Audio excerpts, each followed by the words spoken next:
ভগবান যিশু তার ভক্তদের উদ্দেশ্যে বাণী রেখে গেছিলেন যে তাকে ক্রুশবিদ্ধ করে মারার পর ঠিক 3 দিনের মাথায় তিনি আবার তার ভক্তদের কাছে ফিরে আসবেন, যেটাকে কিনা যিশুর পুনরাগমন বা ইংলিশে রিজারেকশন বলে।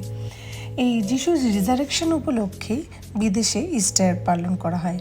তবে এবছর 20 এপ্রিল ইস্টার সানডে পালন করা হবে।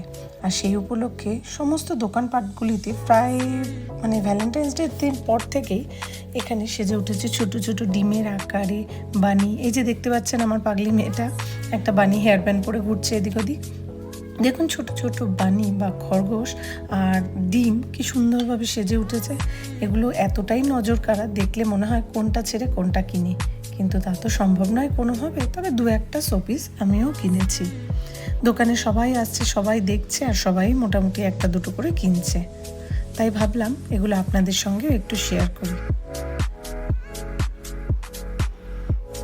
এই যে সামনে যে দেখছেন বানিটা বসে আছে, ওটা আমি কিনেছি। আর তার সঙ্গে এই যে সামনে আরেকটা যে বানি দুটো বসে রয়েছে, দুটো বানি এদিক ওদিক মুখ করে, সেগুলো আমার একটা বান্ধবীর জন্য কিনেছি, যার বাড়িতে ইনভিটেশন রয়েছে তাকে দেব। আমাদের দেশের লেহেঙ্গাতে যেমন স্টোন ওয়ার্ক করা থাকে, ঠিক সেইভাবেই এই বানি কুশনগুলো কি সুন্দর ছোট ছোট দেখুন স্টোন ওয়ার্ক করেছে।